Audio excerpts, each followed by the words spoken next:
we generally find that they only teach them a certain part of the equation. So they're essentially assembly technicians. They can build a really good, nice harness, but when it comes to giving them a blank canvas car, you'll find a lot of them don't actually have any experience in that area.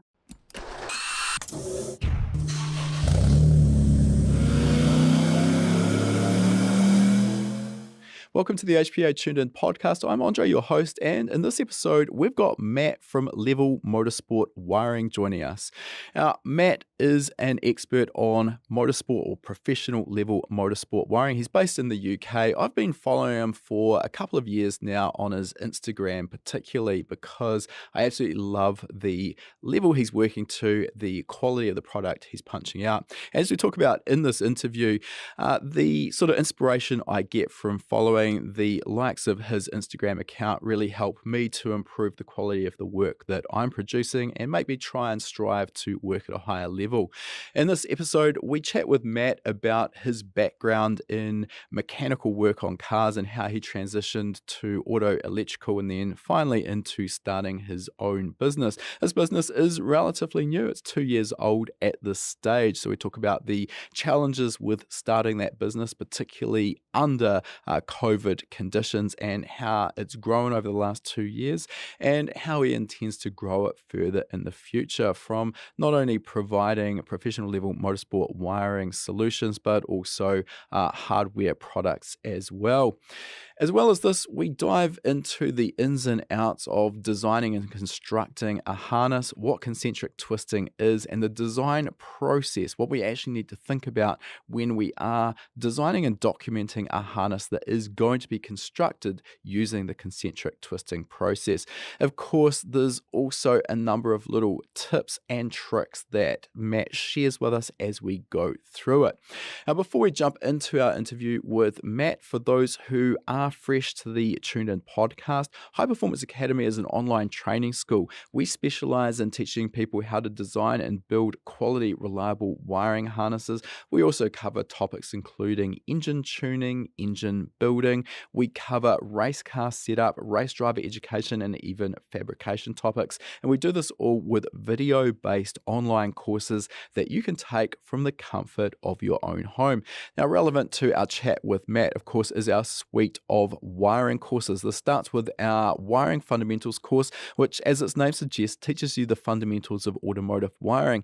And I know that a lot of people that are prepared to work on just about any element of their own project car build tend to be a little bit put off or scared of getting involved with the wiring side of things. This course breaks down those barriers and makes it all a lot easier to understand. Once you've gone through that, we have our 2 practical courses. We've got our practical club level construction course and our practical professional motorsport course. Our club level course, as its name would suggest, is for those who are building a more budget orientated but still very reliable harness for the likes of a modified street car or maybe a club level race car. The professional course will teach you those higher level topics such as how to work with Autosport connectors, how to concentrically twist your harness, etc. Both of those courses include worked examples so you can actually see those skills being applied from start to finish. Both of our practical courses also include a step-by-step process, because when you're faced with a harness construction job from scratch, it can be a little bit daunting knowing what to do first and what order to progress.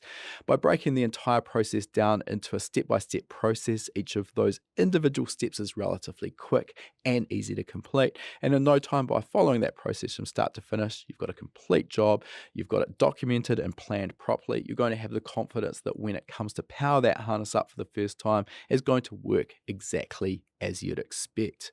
Now, as a podcast listener, you can also use the coupon code podcast75, and that will get you $75 off the purchase of your very first HPA course. I'll put a link to all of those courses in the show notes, as well as that coupon code. All right, let's get into our interview now. All right, welcome to the podcast, Matt. Thanks for joining us today. Interested to find out a little bit more about your journey, your business, Level Motorsport Wiring, and how you got involved. So let's start with exactly that. Yeah, so my background's probably not like anybody else's that would be starting in the motorsport wiring industries, because I sort of came up just doing general mechanics. So went through college doing like an MVQ level 3 to just repair vehicles basically. So then started with dad's company. Then rather than actually working on cars, we moved on to doing diagnostics and like auto electrics. So that's sort of where my interest came for wiring, because I realized how much I didn't want to work on cars. Um, yeah, Easier to keep your hands clean when you're wiring rather than spinning spanners? it was more so being on the computer a lot more than actual wiring, because general auto electrics for most modern stuff is all computer based now from what I was doing. But a lot of the electrics, when you actually find the fault, was really satisfying. So then that sort of was a slippery slope into actually wiring. In the mechanical trade, as a mechanic working on cars coming in for repair work, how often were you actually seeing issues that weren't mechanical as such and actually related to wiring? And I'm talking here just factory cars, not necessarily modified cars. To be honest, it was about 50-50. Generally, you'd find that it'd either be a wire that had rubbed through, or something had got into the wiring harness and caused a fault. Sometimes you'd have completely random manufacturer defects a wire would break randomly in the middle of a harness, and you'd have to try and find it where it is and then fix it. Most of the time, it was just replacing parts, just replacing the faulty component. But I'd say it was a bit 50-50, depending on whether it's mechanical or electrical. So at the point you said you've sort of got to the slippery slope and you're sort of heading more towards the wiring side of things than the mechanical side of things. Was there any sort of formal qualification or training that went along with that in terms of maybe becoming an auto electrician, or are you primarily self-taught along this path? So I don't know how it works in the rest of the world, but in the UK we have what's called an NVQ, which you go through college, and there's 3 levels. So level 1 and 2 is for general mechanics. So level 1 would be like tire fitting. Level 2 is for like fitting suspension parts and all that sort of stuff. And then level 3, you do diagnostics and sort of get into like the wiring and auto electric side. So I went through that in college, and then I had a basic idea coming out of college. Started with the family business, and then decided that I didn't want to work on the cars anymore. So I focused my effort on teaching myself more and more about the diagnostic side of things and how wiring and how electronics worked. And then that's where it gradually moved into that area rather than actually swinging spanners, so to speak. As you say, there's obviously a difference between how these vocations are dealt with in different parts of the world. And I mean, one of the things that I often see is a disconnect between a qualified auto electrician, as we would call them here in New Zealand, and someone doing what you do in professional motorsport wiring. And this is not to discredit auto electricians, but you've sort of almost highlighted already that a lot of modern auto electricians' work is around diagnostics, and not usually with a digital voltmeter and actually getting down and deep in the wiring harness, but actually with a factory diagnostic tool. That's quite different to what you're doing, building these harnesses, correct? Yeah, exactly. So generally, when you say auto electrician, now these days, more focused on the fault on the computer and then just replacing the part that the fault says. And then most of the ones that I've seen don't actually go back. If the fault is still there after you've replaced the fault, so to speak, faulty part, they don't generally want to go back and try and find the fault. This is where I had to learn differently that if there's a fault and it's still there after you've replaced the part, you've got to go back and actually test and see where the actual fault lies. So we actually had a saying that we ran around the garage was test, not guess. Yeah, and I think that really kind of separates the relatively small percent that sort of go above and beyond and actually think through the entire process of what's going on and find the actual fault rather than just relying on a checklist approach and, as you say, replacing parts. So let's, now that I've got probably half of the auto electricians listening offside with us, let's move on. And this sort of process of learning the ins and outs of motorsport wiring, there's not much in the way of formal qualification paths here. At least when I got started, and I certainly don't work at your level, but when I got started, there was precious little information, precious little in the way of resources out there. So how did you build up these skills and perfect them? So to be honest, it started when I obviously it starts pretty much like everybody else, where they buy a project car and they're like, okay, I want to do it myself. So that's what I did. I bought a project car and I was like, this is where I want to go. So I want to learn how to do this. So just basically jumped in, pretty much had a go, and I don't want to say went on the internet and found it, but it was more. I'm more of like a practical learner, so I have to do it to be able to learn it. So it was more of a case of I'll just see a picture of how I want it to look, and then I'll just figure out my own way of getting to that point, sort of thing. Yeah, sure. That makes sense. I think that's probably how most of us sort of got our start. But I mean, talking about that start, if I relate this back to maybe my first experiences with a project car, it was wiring in one of the early Link ECUs into locally it's a K70DX Corolla. We'd engine swapped in a silver top 20 valve 4AGE and chucked a turbo on the side, and it's a hell of a lot of fun. I wasn't building concentrically twisted harnesses at this stage, nicely sheathed with DR25 and terminated to Autosport connectors. This was, I'd cringe to look at. I'm glad that I didn't have photos of what I produced back then. I mean, is that sort of similar to your path of learning, or did you dive straight in the deep end with the best of the best? Yeah, no, I sort of started with the general, like off the shelf automotive style stuff that you get, like the automotive wire and all that sort of stuff. And then just was trying to do the best I could with what I had. And then eventually it graduated to buying the best of the best and working out how everything went together. I'm interested to find, because I think there's a relatively small percentage of people that do want to graduate and take that next leap like you have. I mean, probably 98% of those out there who are wiring up aftermarket ECUs or factory ECUs for that matter probably sort of stick to the club level or lower spec harnesses. And I mean, they probably do a great job, but they don't ever sort of strive to go further and build up those skills of professional level motorsport wiring. So what do you think was different about your approach that made you want to keep pushing, keep learning, and get to the level you're at now? To be honest, I just I wanted to do the best job I could, and obviously Instagram was probably a big factor in that, because you'd go online, you'd see all the nice wiring harnesses from all the different companies, and Joel from RaceSpec was quite a big factor in that. You'd see his posts regularly, and I'd be like, wow, I want to do that one day. So it sort of inspired me to keep going and keep wanting to learn more and more about this industry, and then how to get into it myself, rather than stay working on normal cars. Yeah, I think you've just highlighted Joel has probably got a lot to answer for there. My journey not too dissimilar, and for those who haven't heard of Joel and Race Spec, he's been a previous guest on this podcast, and we'll drop a link in the show notes to his episode if you want to follow up with that. That episode was a great chat with Joel. But yeah, I mean, getting access to seeing people like yourself, like Joel, and numerous others out there, definitely for me, it's a huge amount of inspiration. And when you see that sort of work, I think, at least for me, and it sounds like the same for yourself, you're always striving to push and go that little bit further and get a better result than what you did last time.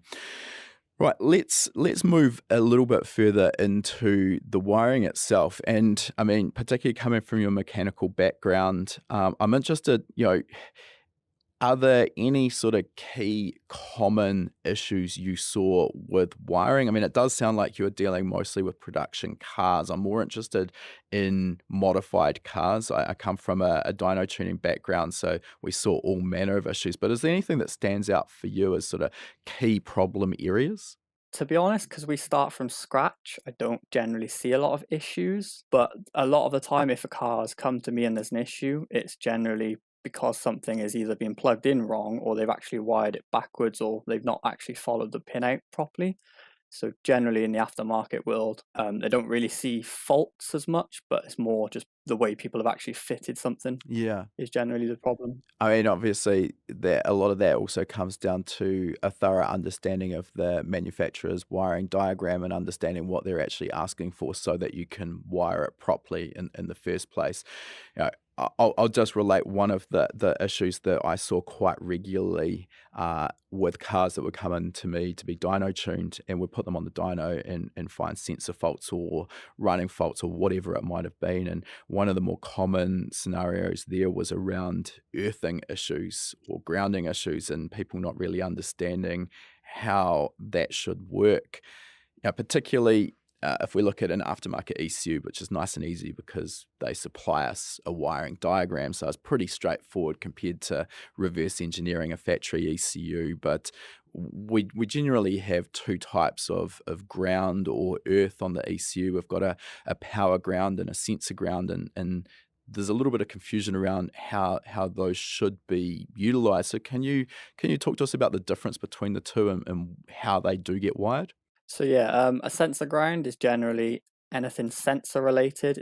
Is the specific ground for the sensor, so it's generally filtered through the ECU back to the main ground, which would be the path. So it's filtered through the ECU and comes out the other side as normal ground, basically. A power ground is then the either device or actuator or the ECU ground, depending on how the pinout is. And the key problem I see there is people running a sensor ground, albeit it's not too common, which is great, but it does happen. Running the sensor ground to a cylinder head or engine block ground, and that's not what we want. As you mentioned there, it's designed for the sensor. So what we're essentially doing there is creating, like, let's say we've got a manifold pressure sensor, which will be a 0 to 5 volt sensor. And for the output from that sensor to be absolutely accurate and reliable, we're relying on that regulated 5 volt and the sensor as a reference ground. So if we haven't got that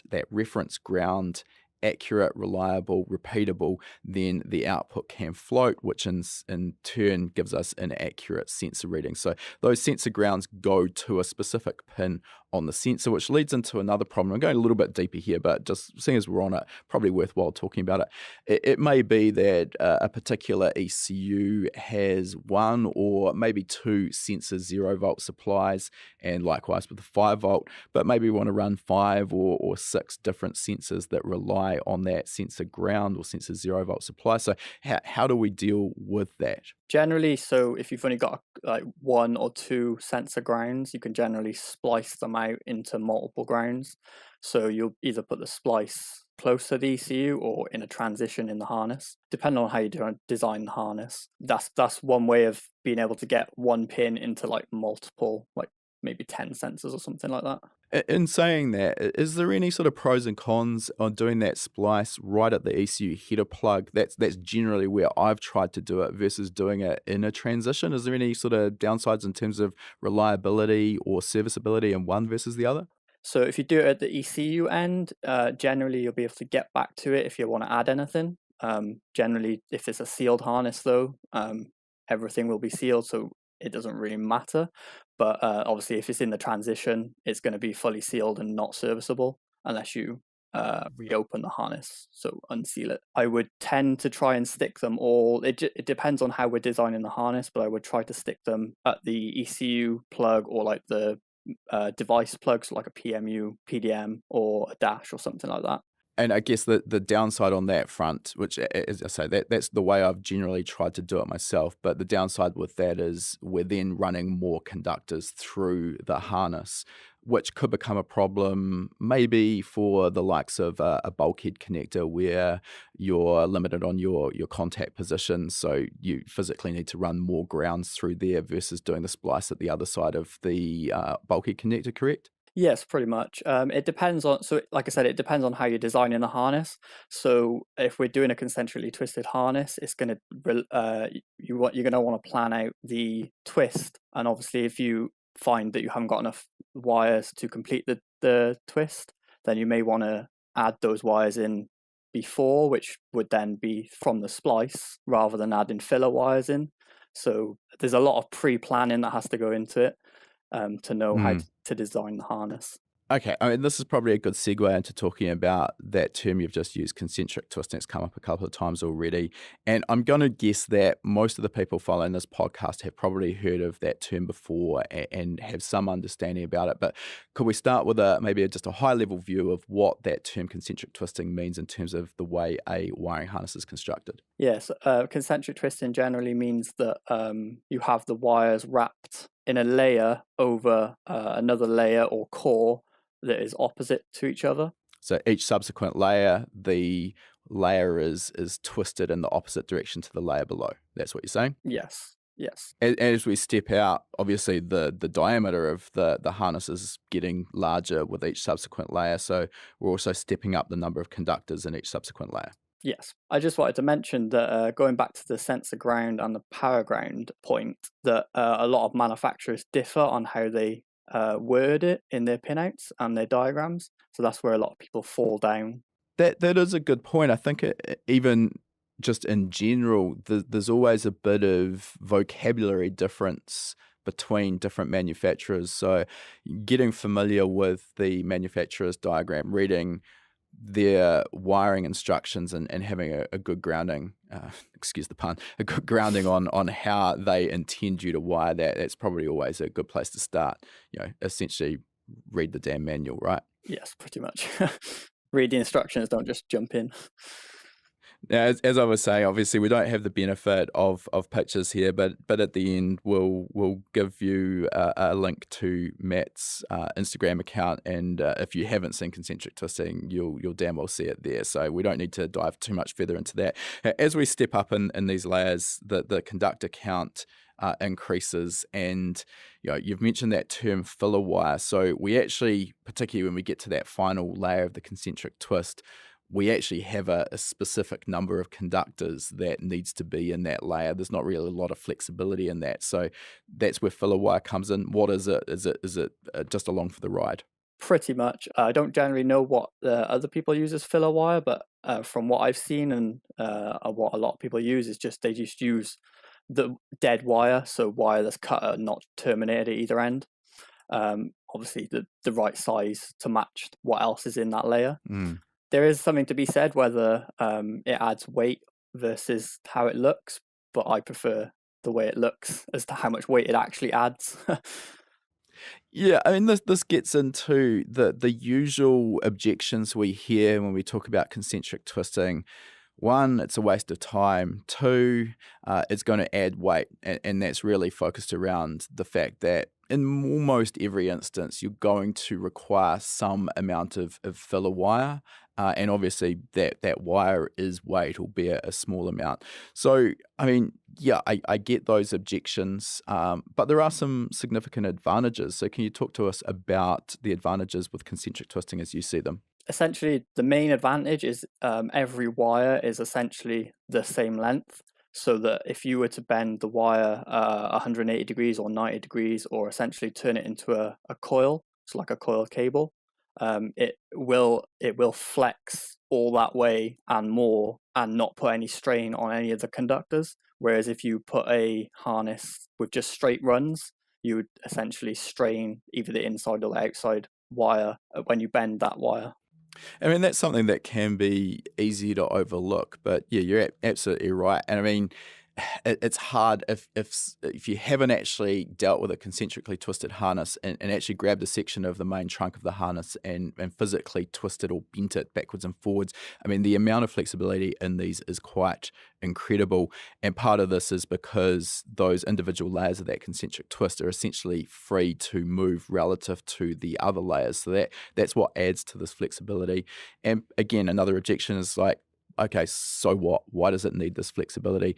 Well, I mean, when we're dealing with a very tight modern engine bay, we don't have a lot of room. So there is the benefit in being able to basically bend this harness through relatively tight 90 degrees to get around components and route the harness where it needs to be. So there's some keys there that are pretty critical. Yes, granted, it is definitely not the only way to construct a harness, but another benefit which you haven't mentioned there if we're using sheathing like DR25, which is kind of the go-to in a motorsport environment, that's a heat shrink sheathing that's recovered down on our harness. Doesn't really work that well if we're just sort of parallel running our wires and bundling them together, correct? DR25 is all designed to be used with a System 25, which is the entire ecosystem of motorsport wiring, which is all the molded boots and the DR25 and the whole range of Raychem products pretty much. So if you were to shrink the DR25 down over like a parallel twisted harness, the chances of it actually Looking good? looking good was one of them, but when it does actually, because the parallel harness becomes so stiff, the Yeah. DR25 will make it stiffer again. So you'll almost end up with like a stick rather than a actual harness you'd be able to actually put in a car. Yeah, absolutely. That's a really good point. Because the DR25, when it shrinks down, it sort of reduces the flexibility of that outer layer, which isn't an issue with a concentric twist. But yeah, when you've got a parallel twist, I mean, again, if it's hard if you haven't actually done this test, but Yeah. shrink that down, and first of all, it's probably going to look like a bag of walnuts. It's not usually that pretty, and secondly, yeah, the flexibility goes away. So another thing which we haven't mentioned here is in general with a concentric twist, for a given conductor count, you're going to end up with the smallest cross section of wire possible, and it's a circular cross section, which again makes that easy to shrink that DR25 down over.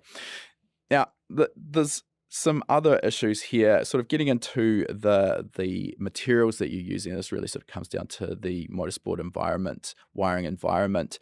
There's a few options we've got available in terms of wire, and the really low end, something you might get from your average automotive supply store, would be copper wire with maybe a PVC insulation over the top. Then we move up to a more like a proper quality wire like TXL, and then at the top of the heap for motorsport wiring, we've got Tefsol. So can you talk to us about the differences between those three? Could we build a concentrically twisted harness with cheap entry-level PVC insulation or TXL, or is it only for Tefsol, and why? Yeah, so essentially the differences between them is the normal automotive wire is generally the insulation is really thick, and it's generally, because it's PVC, it's generally not able to withstand any heat. So you generally end up with a really small conductor and a massive insulation.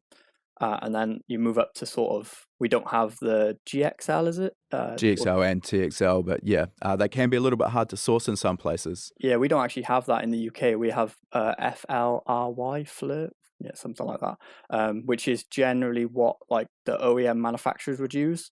So it's a bit more robust than normal automotive wire, and the insulation is generally smaller. It's a bit closer to what you would use in a motorsport wiring environment, which is Tefsol or Spec 55.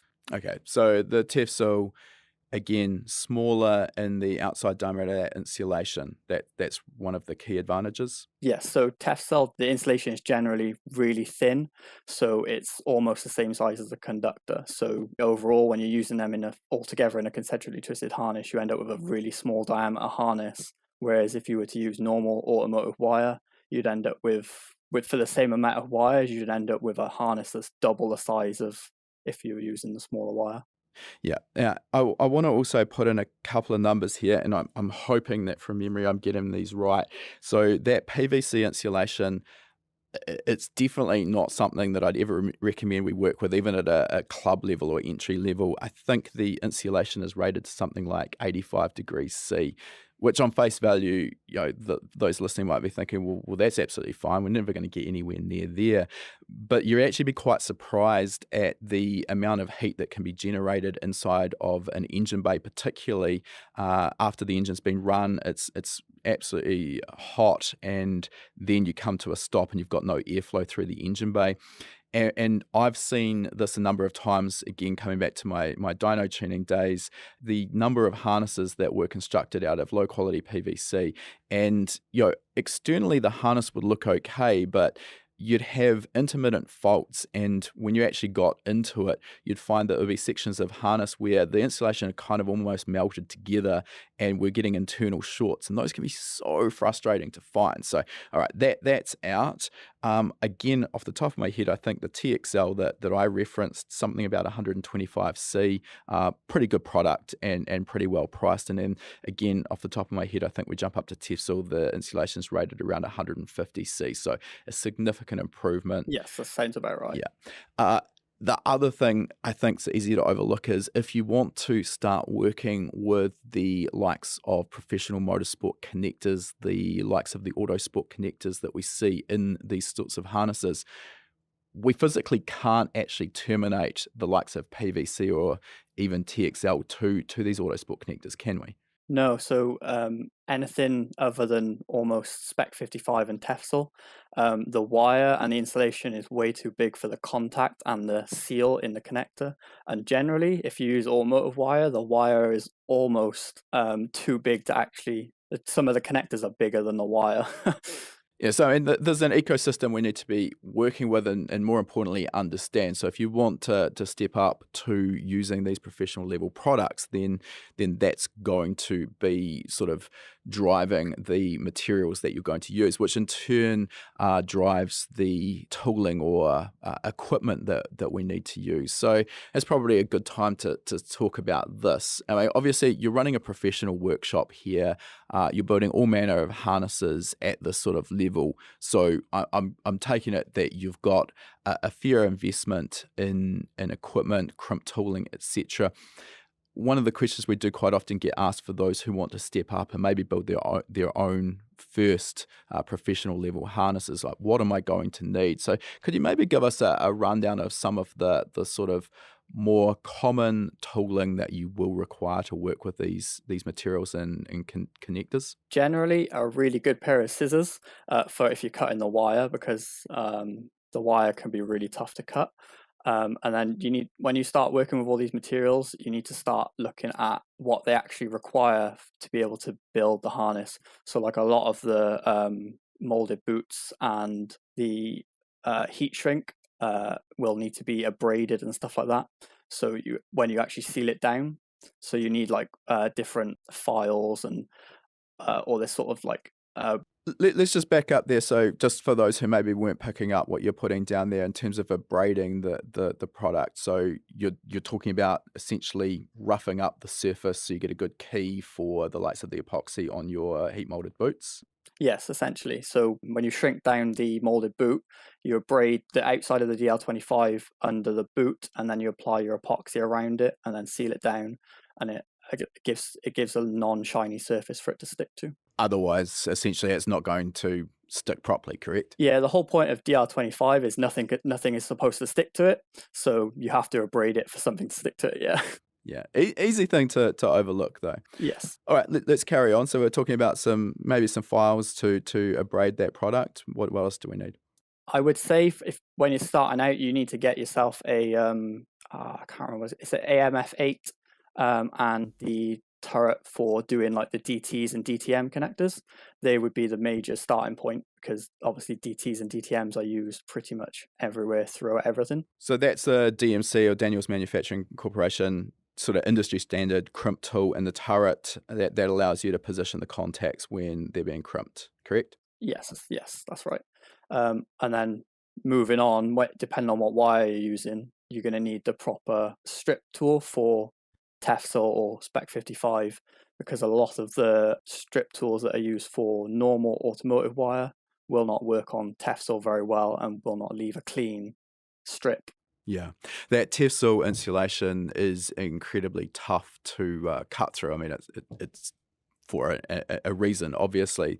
And I know a lot of people who are starting out, I hate to even say this, will be stripping the insulation off their normal PVC insulated wire with a pair of side cutters. And that's just not going to cut it, pun intended there, when we're working with the likes of Tefsel. I mean, yes, you may end up getting the insulation off the wire, but almost certainly you're going to end up damaging or cutting through some of the conductor strands underneath, correct? So this is why we need the right strip tooling to actually do the job and make sure that the conductors stay intact.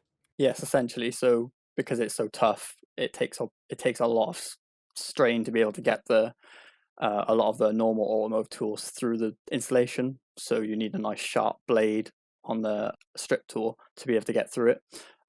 So what's your go-to tool there? The ideal Ergo Elites is what I use, just because they're really light in your hand and they're really easy to use, rather than some of the other bigger ideal tools. They're quite heavy and quite bulky. So when you've been doing it a lot, your hand starts to get, you start to feel it in your hand. Yeah. Now, another aspect with this, just to dive a little bit deeper in, is strip length, which is really easy to overlook until you're kind of pretty deep in this, and particularly when you're dealing with Autosport contacts or DT, DTM for that matter. The strip length is quite important. We want to make sure that we've stripped enough insulation off the conductor, that we've got full engagement inside of the contact that we're going to be crimping, and that ensures reliability. But we actually also need to leave a little bit of additional strip length as well. We don't want that insulation butted hard up against the back of the contact, do we?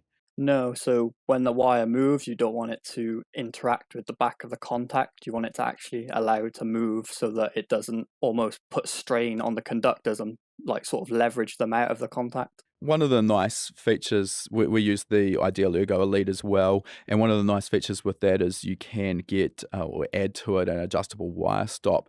And particularly, this might sound silly, but when we're potentially stripping wire off maybe 70 or 80 conductors for terminating an Autosport connector, getting a consistent strip length every time is really difficult or impossible to do manually. So, do you rely on that wire stop as well for that sort of work? Oh, 100%. It's the best thing that I've ever put on one of those. Okay, moving on. What about the crimp tool? I mean, you've mentioned for the likes of the DT, DTM. What about if we're dealing with Autosport connectors? Because that sort of steps up. And again, I know that those who aren't familiar with that style of connector tend to sort of get a little bit flustered and a little bit put off. There's a lot to understand in terms of crimp tooling positions, etc. So what do we need there? So yeah, you need the AMF8, but that's only the actual frame. You need a lot of positioners depending on what you're doing. So that's where you need to look at what connector you're using and what contacts that connector uses, and then work that back on what positioner you need, because they all work differently and position the contact in a different place. So that position, I mean, there's obviously a hint in its name, but it positions that contact so that when you actually complete the crimp, that crimp is going to be located in the correct area of the particular contact. That's what it's intended for. And again, just like the actual tool, there's a little bit of confusion or concern about, well, how do I know which particular positioner that I should be using with a given contact? I mean, I'm guessing with the fact you're doing this day in and day out, you look at a contact and you're going to know off the top of your head which positioner works with that. But for those who don't have that level of knowledge, do we need to be guessing, or is there a resource where TE tell us what we need to know? Yeah, so you can actually download the Autosport connector manual, and then it'll give you a list of all of the contacts that they use in their connectors, and then it'll tell you all the part numbers of every positioner you need for each contact.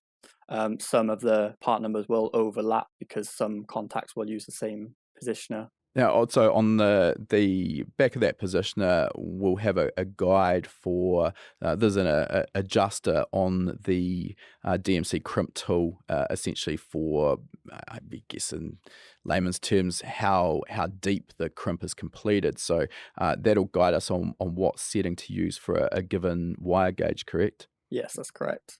Okay, so is that sort of cover off our mainstream tooling that we're going to require? Or is there anything else that you wanted to add to that list? Now, probably going to need a good heat gun as well, correct? Yeah. So when you're working with the molded boots in particular, they need a lot of heat to be able to actually shrink them down properly. DR25, you can generally get away with something not subpar, but the molded boots is when you actually start needing to get a proper heat gun and a proper nozzle that allows you to focus the heat on the certain areas that you're trying to shrink down. because they're not, you don't just shrink it down like you do heat shrink. You've got to be able to focus the heat and shrink it down in stages. Yeah. The other thing with those heat molded boots is we require a little bit more control over the heat than your average sort of parts store heat gun is going to provide. Sort of a low and a high level setting's not going to cut it. Most of these heat guns at this level will actually have a digital display, and you can set the temperature for recovery, and that's really important so that you don't recover the boot too fast, so you can actually manipulate it, control it, and position it as it's being recovered, as well as you don't want it too hot so that you can end up potentially damaging the boot.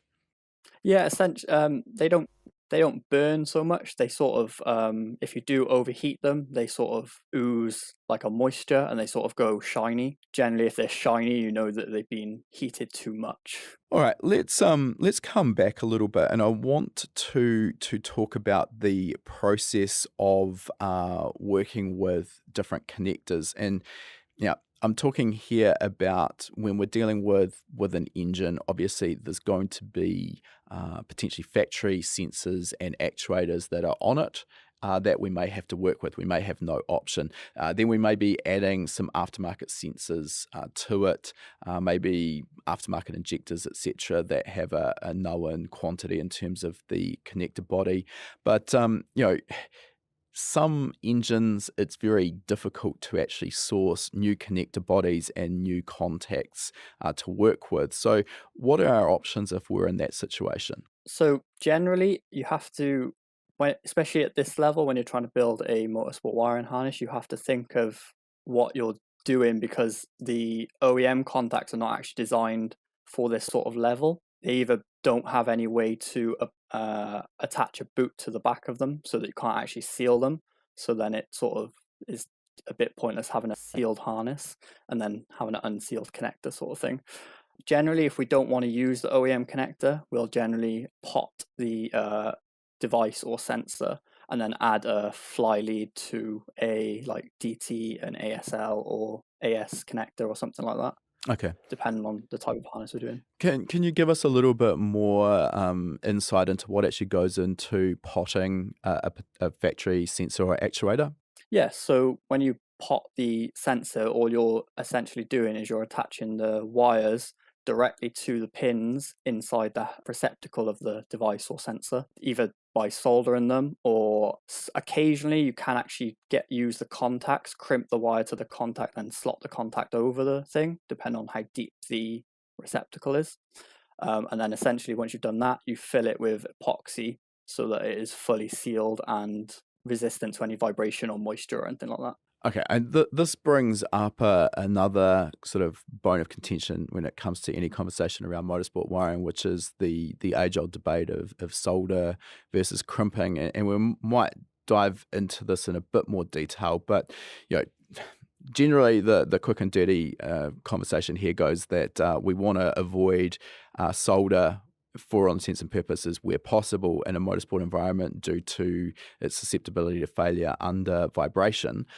Why is solder okay in this particular application for potting? What makes that different? Generally, because it's surrounded by the epoxy once you're finished, the vibration isn't generally so much of a problem then, so that you don't generally have all the side effects of solder once you've done that.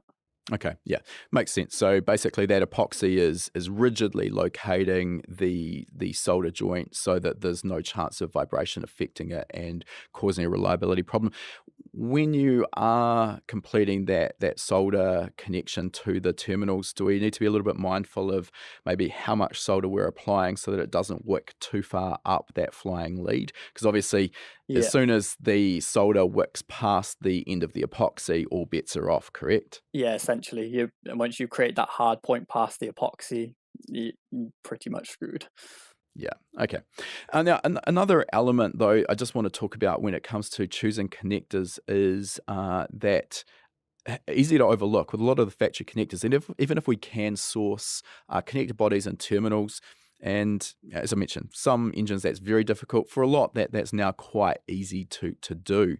But what's easy to overlook with those factory connectors is often they are only rated for a reasonably small number of insertions and removals, because in a factory application we're not expecting the engine to be coming out, the coils to be removed to check spark plugs at a frequent sort of, you know, interval, whereas that does happen in a motorsport application. So, you know, even if the sensor or the actuator or the connector or whatever is reliable in stock form over the life of a race car, that may prove to bring in some reliability problems. Whereas a lot of the aftermarket solutions we've talked about DT and DTM, for example, those are more reliable over multiple insertions and removals, correct? They're more designed around our motorsport usage.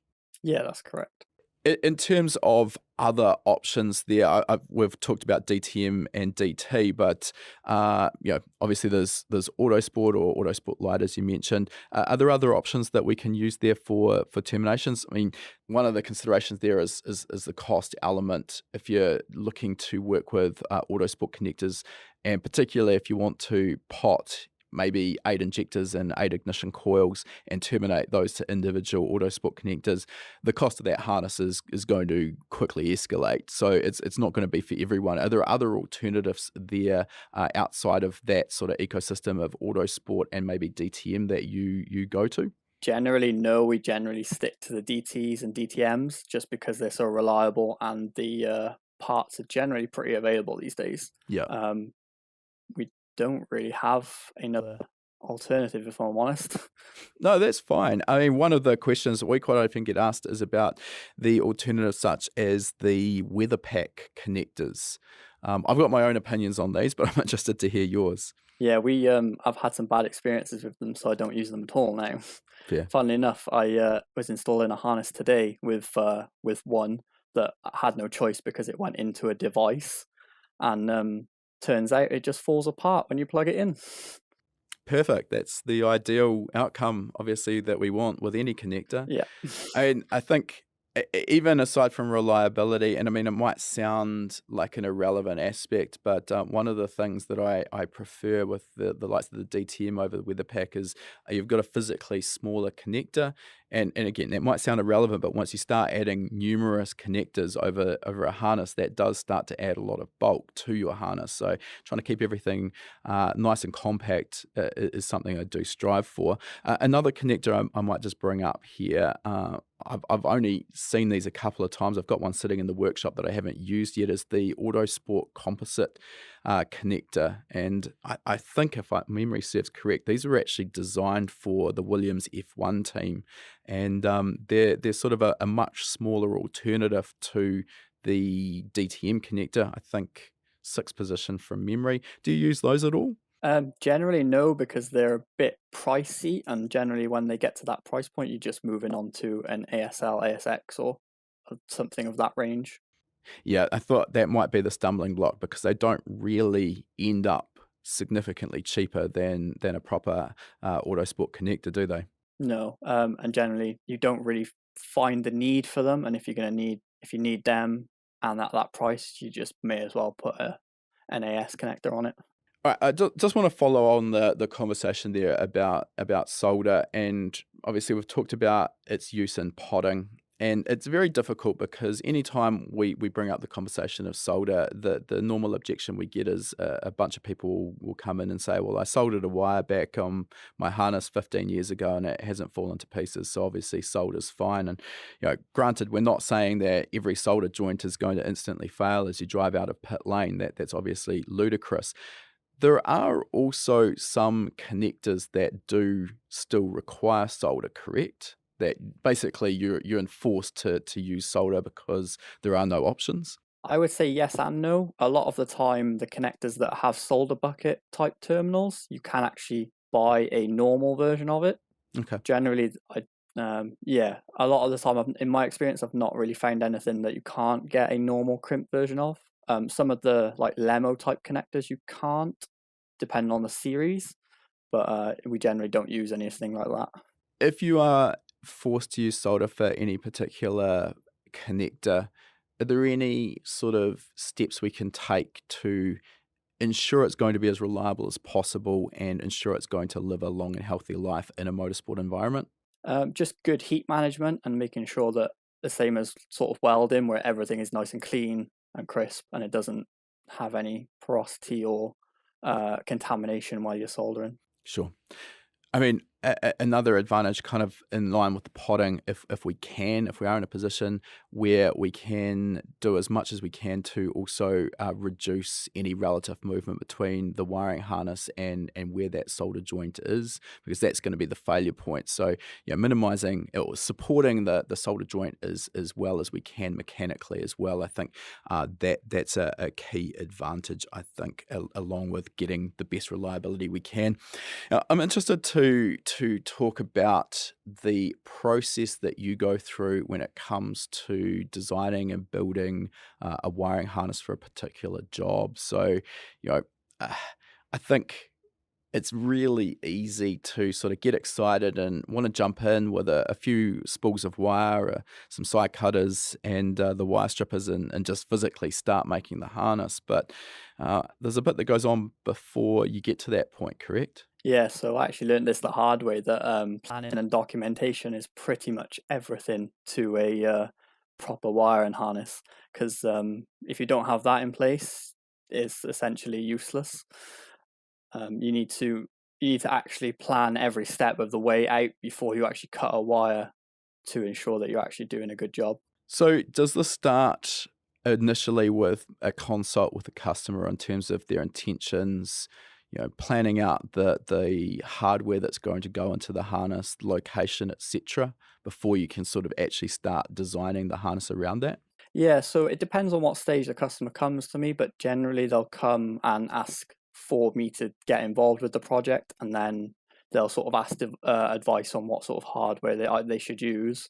I'll generally put them on to they need to work out like an IO list beforehand, so that we need to get that nailed down before we can even look at what hardware is available for that project. So one thing we come up against a lot is the PDM inputs and outputs.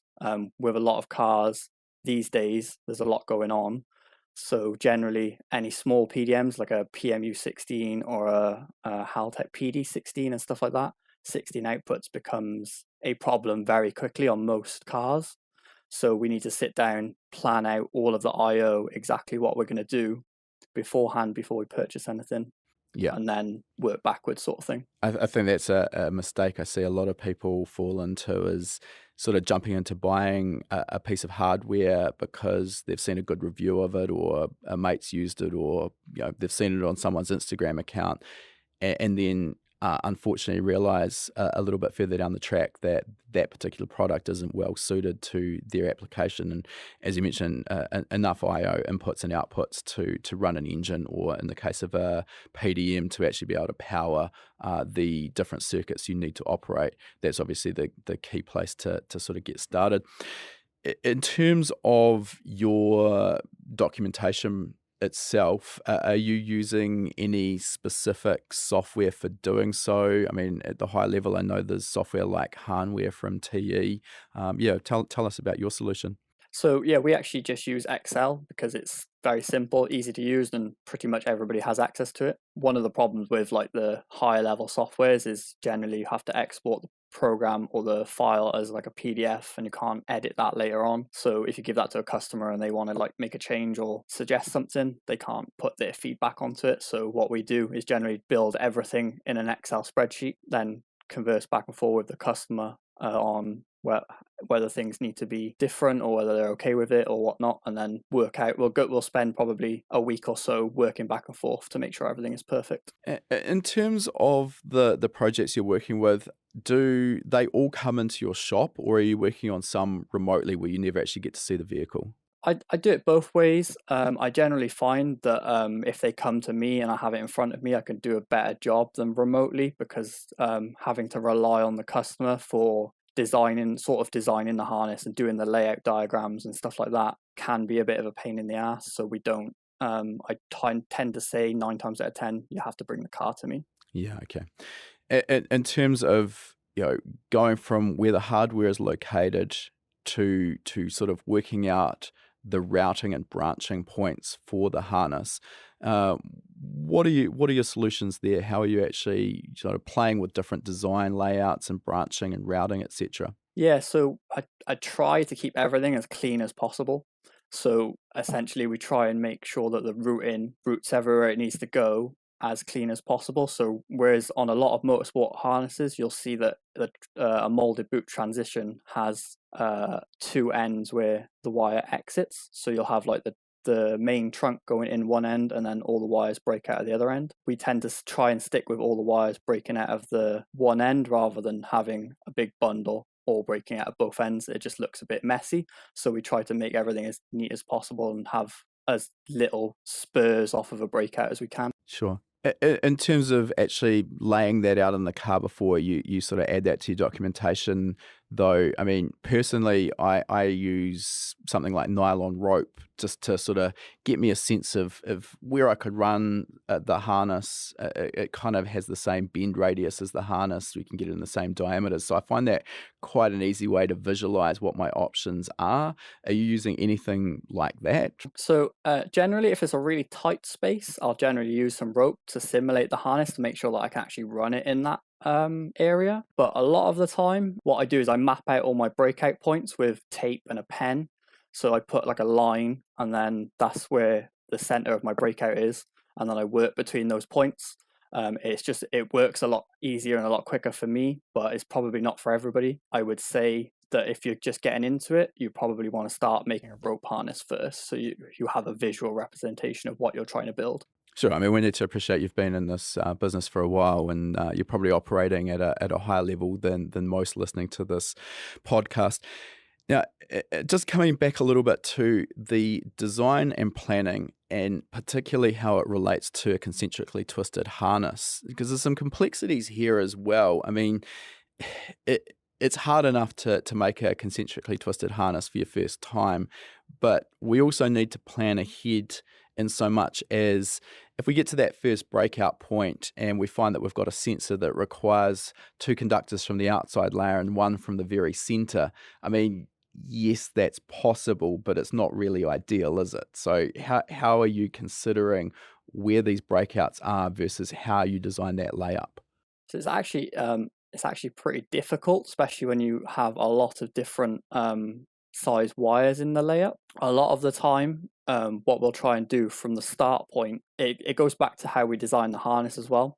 So depending on what we've got to break out where, if we have say you have the ECU as a start point and then you move out to the first breakout and there's a sensor off that breakout and the rest just go to the next breakout, we'll try and put that sensor in that top layer so that it literally comes off of that layer smoothly into that breakout transition, rather than having to break down the entire construction to find it from the middle and pull it up through. So these are the little things that they require a lot more thought at the outset, but are going to make for much smoother sailing and a much faster construction as you actually get stuck in. Yeah, another thing to mention, especially when using Autosport connectors and stuff like that, is a lot of the Autosport connectors don't actually have very high pin density for larger pins. So when you're putting a high current device like a fuel pump through an Autosport connector, you'll find that if you want to actually run a lot of stuff through it, not just a fuel pump, you need to move to a higher density connector, which generally is only around size 22-20 AWG. So what you'll need to do is split the bigger conductor over multiple pins to allow you to transfer that higher current through the smaller pins. Yeah, I think that's something that's really easy to sort of not get your head around, is that we don't, if we're running a 16 gauge conductor for a particular output to support the current, well, we don't have to run that 16 gauge through the Autosport connector, the bulkhead connector. We can break that down. And that really just comes down to understanding the current handling capability of the particular contact. I mean, again, off the top of my head, I think we're dealing with 22 gauge. We're somewhere around about 6 amp maximum for that contact. Does that sound about right? For the 22 is about 5.3, if I remember rightly, something around there. I'm rounding up. We're close enough. Yeah. But yeah, I mean, understanding that current handling capability, and then, you know, if you need to obviously run 15 amps through that, well, 3 5s are 15, so we're there with 3 contacts. So that's, you know, some of the things we can do to not necessarily run the particular contact size that on face value you'd think that you'd need. And on that same note as well, let's talk a little bit about some of the complexities around the likes of shielded cable. So generally, if we're talking about the likes of engine speed and position, or maybe knock sensors, we're going to run a shielded cable where our conductors are in the center. There's a shield braid around them, and then there's a hard insulator around the outside of that. And that braid, that shield, is there to protect the conductors from electrical noise being introduced into the actual conductors. We don't want that. This brings us to a complexity around how we're going to get the termination through an Autosport connector. So can you talk to us about how that works? Yeah, so there's two ways you can do it. It just depends on how fussy you want to be. You can essentially turn so if you start at ECU and go to the bulkhead connector, you can turn that one section into one shielded portion, and then the next section from the bulkhead to, say, the engine into another shielded portion, and run the drain back to the ground point. Or you can actually pass the shield through the Autosport connector, rejoin it to the shield on the other side, and then run it back to the ECU ground. Okay, so if we're doing that, we're running that shield through, which is generally sort of the way I try and do it. We've got a braid which is going to be difficult to terminate into an Autosport contact. So, what materials are we using in order to allow us to do that? Yeah, so we actually use what's called a solder sleeve. So essentially, you strip back the insulation covering the braid, slide the solder sleeve over, which has some of them have like a wire tail that is attached, or you can actually add your own wire tail for the shield, which then you then shrink that down, and then that flows the solder around the over braid and attaches that piece of wire to the screen for then you to pass through. So we're getting that electrical contact or conduction there between the drain wire that's added into that solder sleeve and the outside of that braid. And I'll just dive into this because obviously we've mentioned it a couple of times. Again, we've got solder. So the reason why this is effective here is twofold. One, this is a product designed for a very specific task, and it has a measured quantity of solder there. So we're not getting excessive amounts of solder added, so we don't have that wicking effect. The other thing is that these solder sleeves, when they are heat recovered down, they become essentially pretty rigid, so that removes the problems that we have with vibration-related failures. So that's why that's a proven way. So at that point, you've got your internal conductors, which we can obviously terminate straight to a Autosport contact. Then we've got this additional drain wire. We terminate that. That gets us into one side of the Autosport connector, and basically we repeat that process on the other side. Job done. Yes, essentially. One thing to mention is the solder sleeve should only generally be located inside of a molded boot.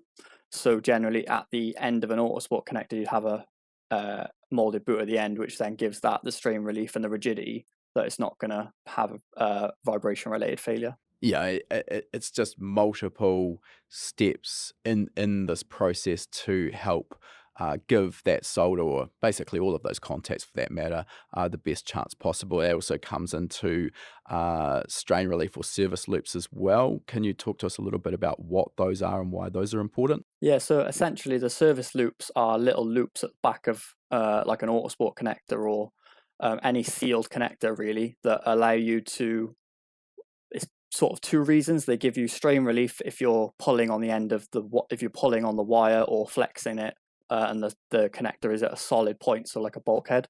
And also if there is a failure or you need to change something later on, so for serviceability, it gives you that little bit extra wire to be able to cut it and rejoin it without having to depin the connector and add your own wire in again. Yeah, this is one of the problems with these sealed harnesses, is that there isn't a lot of flexibility in terms of adding, modifying, or repairing. So that service loop gives you that little bit of a chance to sort of recover the harness if something's wrong without needing to essentially start from scratch, correct?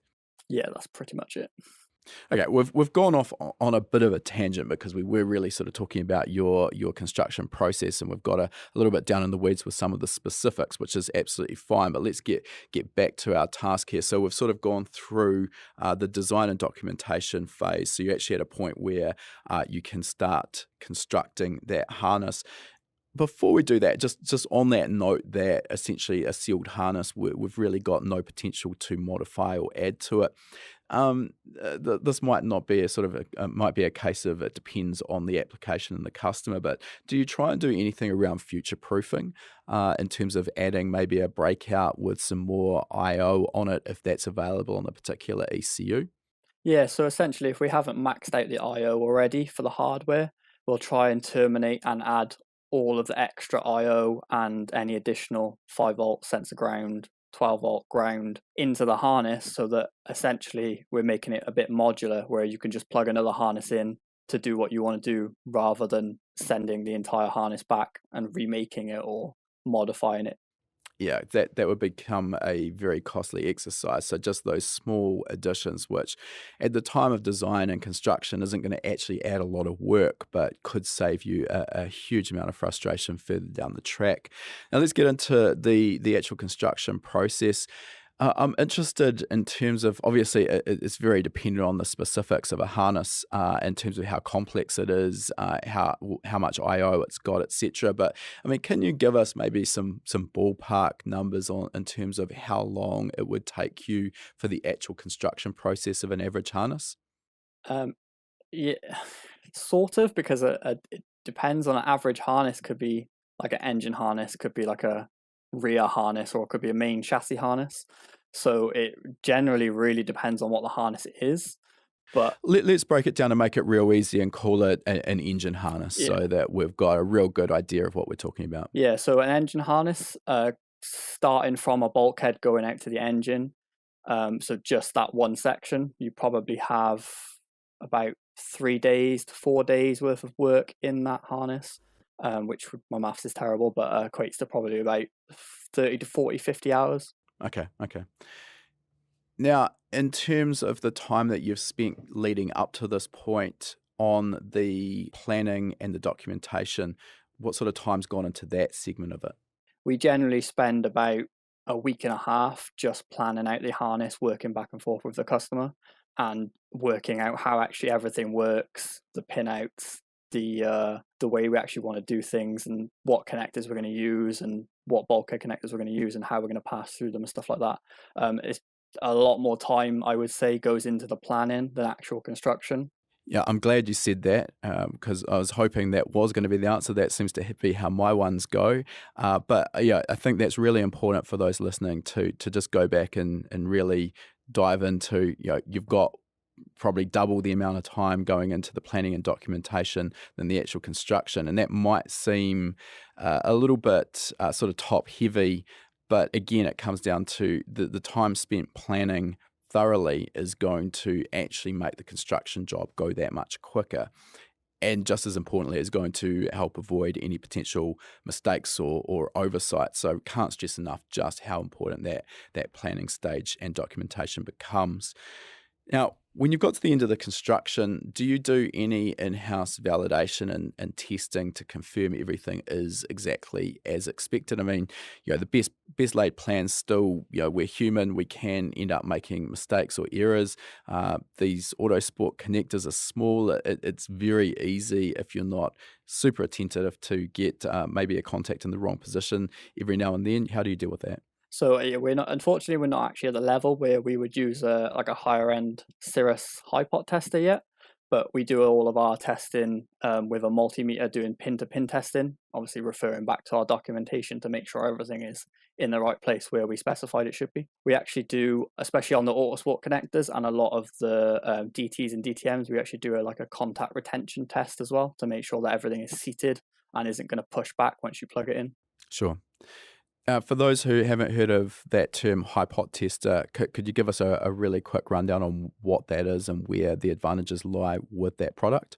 Yeah, so essentially the high pot tester, you plug the harness in from both ends, and it basically runs through a pre-configured program testing every single individual circuit for continuity, insulation, and resistance. So it goes a little bit deeper than what we can do just with a continuity test with a multimeter in terms of it's actually able to isolate and figure out if there's an internal breakdown in insulation between conductors, correct?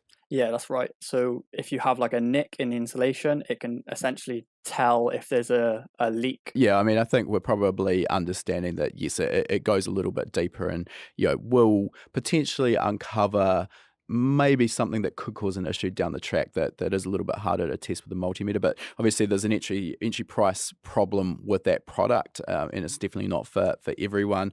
And I mean, it does also, because it requires essentially adapter harnesses to go from the high pot tester to the harness that you want to test. Yes. So it really lends itself more to production style runs where you're doing multiples of the same harness as opposed to one-offs, correct?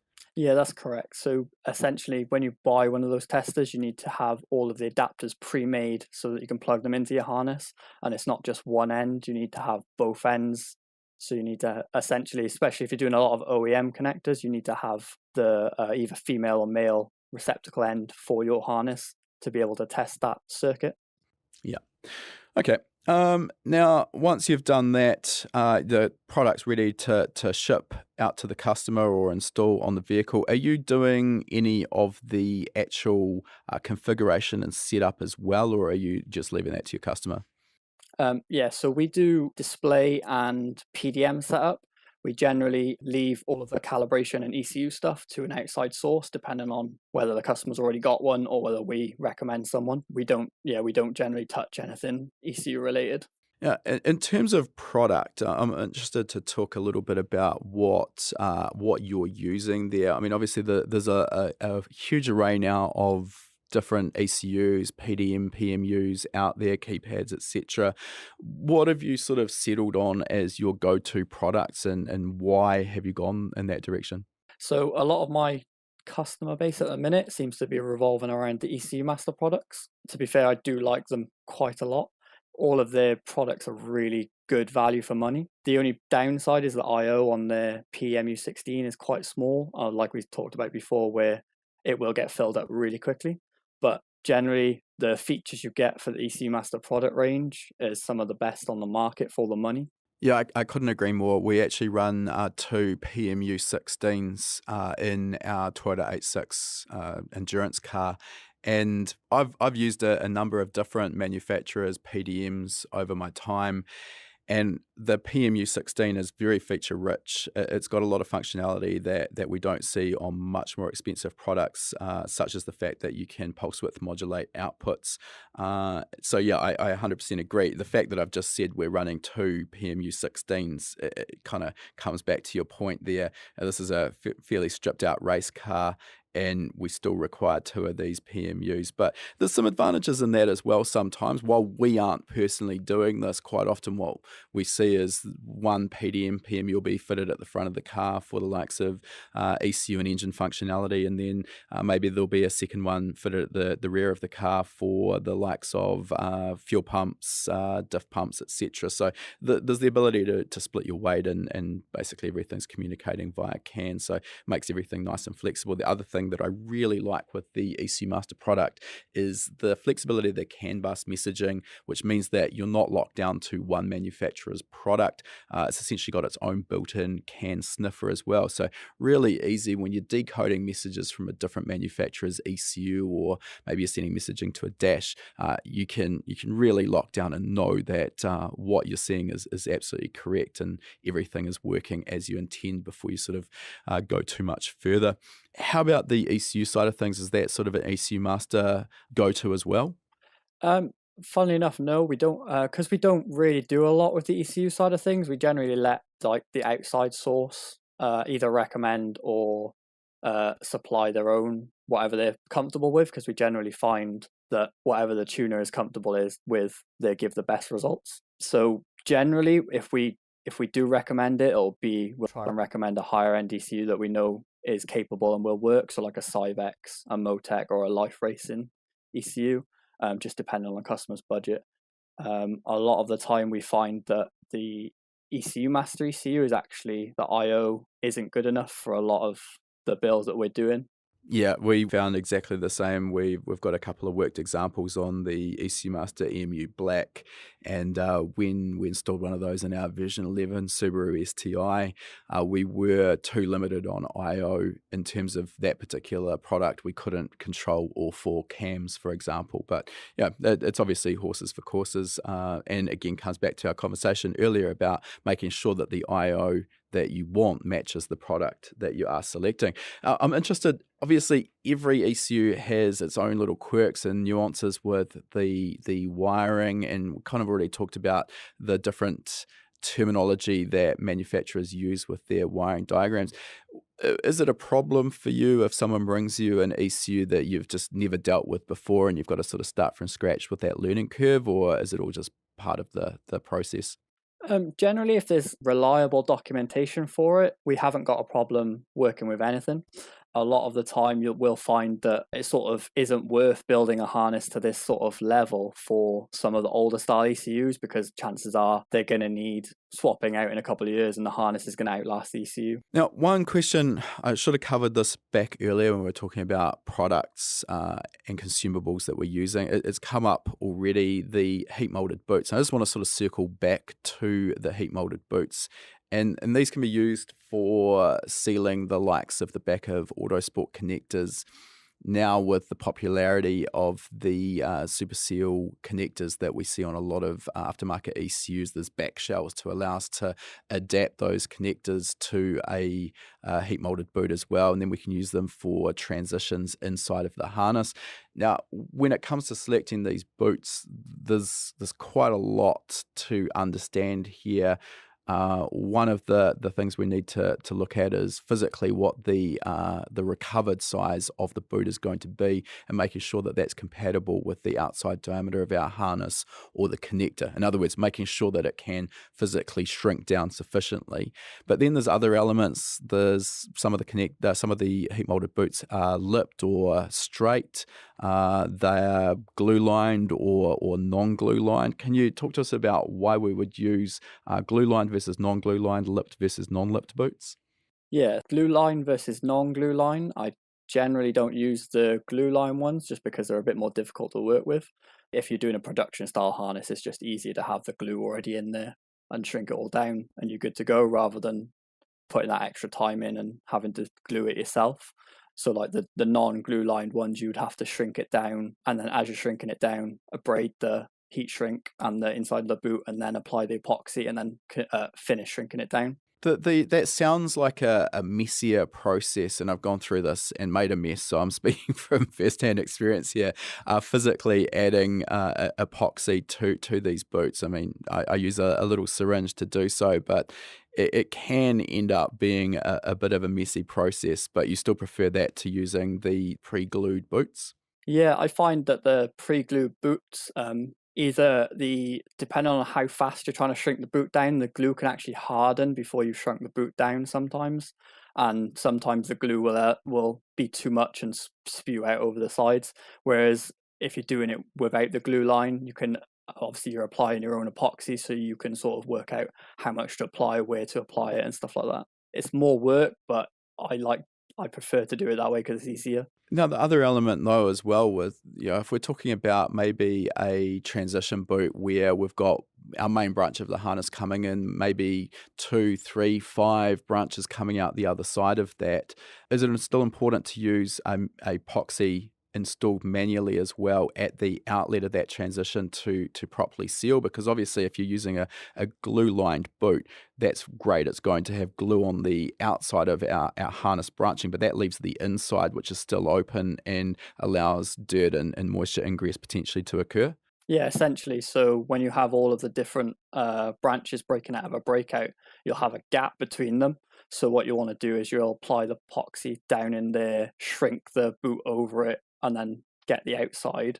And then what we do is apply, like, what I call it, a trim glue. So essentially, once it's all shrunk down and solid, you apply the epoxy around the edge so that it almost not pots the transition, but puts a nice cap on it and allows everything to be fully sealed and it all flows in all the gaps then, and you know that everything is fully sealed. In other words, getting the key benefits out of the work that we've put into building a harness at this level.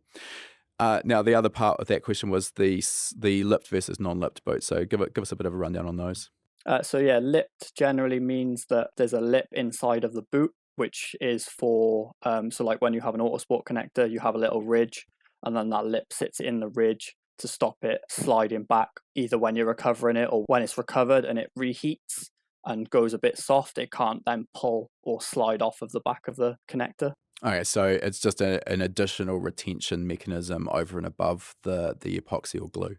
That's it, yeah, basically. Okay. All right, let's move on. And I wanted to talk a little bit about your business before we finish off. So Level Motorsport Wiring and Motorsport Shop. So how long have you been in business at this point? Give us a sense of the size and scale of your operation. So non-officially, we started in 2020, just as COVID hit. And then Perfect timing. Exactly, yeah. And then officially, we actually made the business legitimate in 2021. So the business is technically, I've been doing it for 2 years, but the business is only about a year old. So at the minute, we have one employee and myself. So it's me that does all the actual work and wiring and stuff like that. And then my partner helps out. She does actually do some wiring sometimes if I need help, but she generally does all the admin and the managerial stuff. Okay. There's a few things I want to sort of dive into here. What were you doing prior to sort of making that leap of faith and starting your own business? Was this still in the sort of the automotive diagnostics, et cetera, or had you sort of moved on? Was there some interim, because we haven't sort of covered that? Yeah, so I actually tried my hand at making a performance shop. So as a part of the family business, I tried to move into doing performance stuff, and then decided that I just don't really like working on cars all that much, and dealing with the types of cars and customers that comes with that. So I decided I was just going to double down on what I actually wanted to do and really, really had a passion for. And then that's how we transitioned into this. Okay. Services offered purely just wiring, or were you also supplying hardware? Generally, we tend to just stay on the wiring side of things. We are getting into now sort of supplying more stuff, just because customers are coming to us with blank canvas builds and allowing us to suggest or recommend to them what we should put on the build. So we generally started supplying a bit of electronics, generally ECU master stuff at the minute, but we're trying to push towards more of the higher end stuff. Okay. What have been the challenges, if any, with starting this operation? Just time and money, and just generally not enough hours in the day for how much work that generally comes in, I find at the minute. And that's probably not a bad thing in terms of making sure that you've got enough work to keep you going. Often that's the problem with a business that's just starting out is actually getting customers. So it sounds like that side of things isn't a problem. Yeah. In terms of the financial element, do you take on any investment for this, or are you sort of bootstrapping it yourself? No, so we literally started with pretty much nothing, an empty bank account, and then just tried to do as many jobs as we could to build up a decent pot, and then worked from that. Fair enough. And in terms of getting those customers through the door, what's been the main driver in your marketing or advertising? Instagram has been the primary source of our customer base. Instagram is where we probably do most of our DMs and interactions and get most of our customers from. We don't really advertise other than posting on social media. So other than Instagram and word of mouth, we don't really get any other traffic. And it's great that a platform like Instagram has become a really valid and viable marketing solution for a business like yours. And as I already mentioned, I mean, that's how we ended up finding out about you and following along the journey as well. So, I mean, obviously that's working. And the fact that the likes of yourself, the likes of Joel from Racespec, which we've already talked about, are providing this information. And I mean, probably 95% of people following you or seeing your work on Instagram probably aren't going to reach out and actually get you to do work for them. The other 5%, great, they're going to become customers, perfect. But I think the other element that's really important is just the inspiration that you offer to people that you may never even hear from. I think that's valuable to help inspiring others and just pushing people to improve themselves and work at a higher level. Now, a question that I'd like to ask to business owners, and this is sort of something that is easy to ignore when you're thinking about starting a business about something you're passionate with, like motorsport wiring. That's well and good, but there's a whole lot of other elements that go into running a successful business that isn't hands on the tools, actually physically constructing harnesses. Now, is that solely handed off to your partner so you can spend all of your time doing what you enjoy and what you're good at, or is there still an element of time that you have to spend on the sort of admin side of the business? When we first started, there was quite a lot of time that we had to put in to actually set up the business. But now it's generally, other than actually dealing with customers and dealing with the inquiries, I try to get my partner to do most of the admin stuff so I'm free to do other stuff now. Perfect. It sounds like you're growing and getting busier. I did see a while back, I think on your Instagram, that you were looking for outside help in terms of bringing in another employee. How's that gone? Have you been able to find anyone suitable? And what are your plans for expansion and growth? So yeah, at the minute we're just with the state of the world at the minute. We're just taking it a bit of everything with a bit of caution. But the overall goal is to expand the business and grow as much as we can. So eventually we will be looking to employ people to do the same job and build the business higher. At the minute, we were in a period where we were going to hire, but at the minute we're sort of just waiting out to see what's going to happen, and then we'll probably start to look hiring again, depending on what happens at the minute. Yeah, fair enough. I mean, it is a fairly unusual economic time all around the world at the moment, and a lot of uncertainty. And yeah, I mean that makes sense to be a little bit cautious, particularly when you are still relatively fresh. In terms of getting staff to do what you do, though, this could potentially be problematic, given that there isn't really a formal qualification path that turns someone into a professional motorsport wiring harness construction technician. So how do you go about finding someone? Are you looking to employ from other existing similar businesses, or would you put someone through your own in-house training sort of scheme to get them up to speed and make sure they're doing the job at the level you want? So a lot of the applications when we were trying to find someone were people from other wiring companies. So some of the bigger companies like Renvale and HCI, a couple more. But generally, the problem we found with people from those bigger companies is because they take them from not knowing anything right up to being able to build a fully professional harness. We generally find that they only teach them a certain part of the equation. So they're essentially assembly technicians. They can build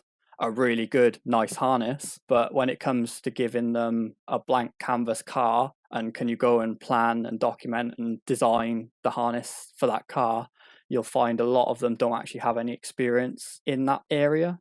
So it especially when our business is a smaller business and we have to do all of those roles, it becomes a bit harder to be able to find anybody. Yeah, so you actually need someone with a broader skill set than just being able to follow a construction plan and build the harness out. You actually need the other part of that, which is the understanding of the fundamentals of what you're dealing with, and then being able to do the design work from scratch. Yes, essentially. All right. Well, hopefully, when it does come time to hire again, you will be able to find the right person. We've been looking, and it is difficult, particularly on this side of the world. But we do wish you all the best on that front.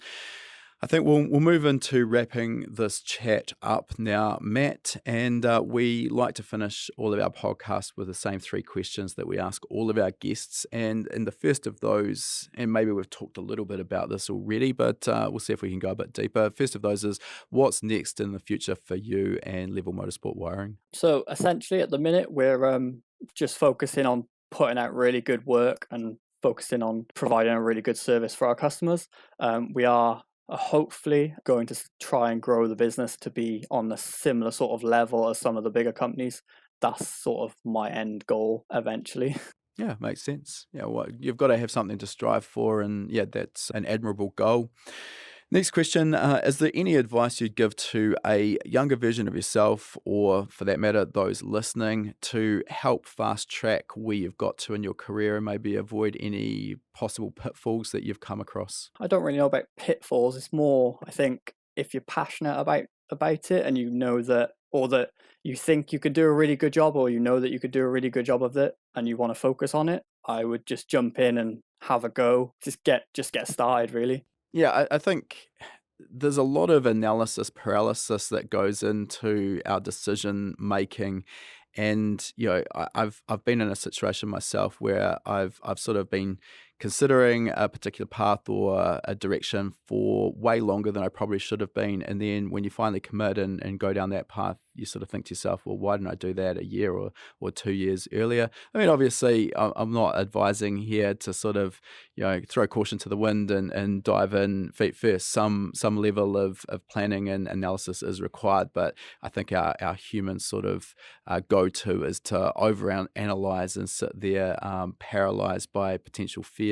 The other point that you've made there as well is the passion element, and I think that just can't be overstated enough. I've talked about this in numerous interviews on this podcast already, but we're going to spend the largest portion of our life working in some form. So, if you can be doing something that you're actually passionate about and enjoying, first of all, you're in a very unique situation. You're in the minority, and that's just going to make everything that you do so much more satisfying. So I don't think we can overstate that enough. Our last question for today, Matt, if people want to follow you and see what you're up to, how are they best to do so? Yeah, so I'm pretty sure we're on all of the social medias at the minute. So Instagram is at level MSW underscore. We have a separate Instagram, which is our shop page, which is LMSW shop. And then we're on all of the other platforms, which is TikTok, Facebook, LinkedIn, under pretty much all of the same name. Perfect. Or we'll put some links in the show notes to all of those accounts as well, so people will find it super easy to get in touch. Look, Matt, it's been great chatting, and we really enjoyed learning about your story, and we wish you all the best for the future. I appreciate it. Thank you.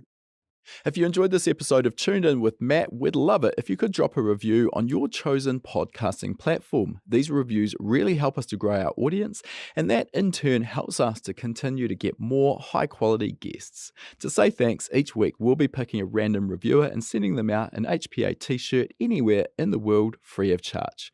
Also, this is a great place to ask any questions you might have too, and I'll do my best to answer them here if your review gets picked. Big shout out to Luke from Australia, who has said, automotive knowledge from the best of the best in the business. I've listened to every episode multiple times as there's so much to unpack. The variety of automotive discussions gets me keen to try everything. Hopefully I'll be at the top of my game one day and breaking records, and you'll be calling me up for a chat.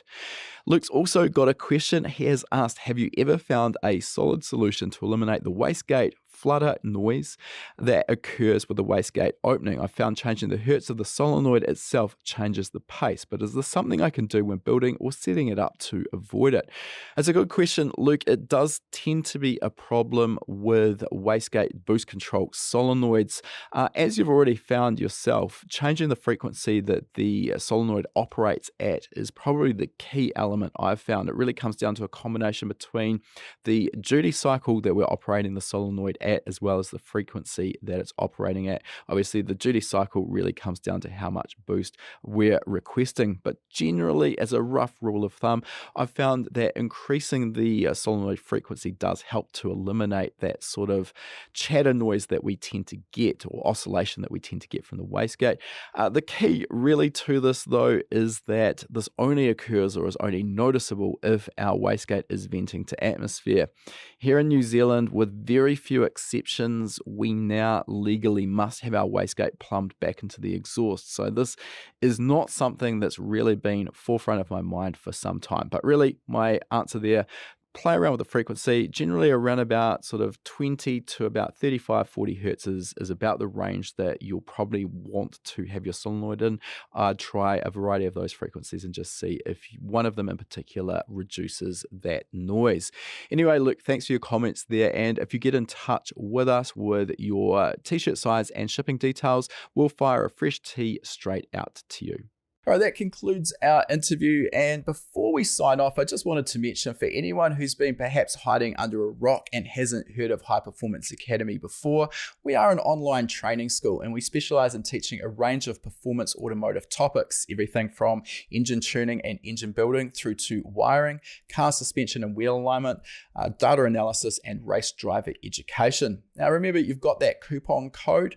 You can use podcast75 at the checkout to get $75 off the purchase of your first course. You'll find our full course list at hpacademy.com/courses.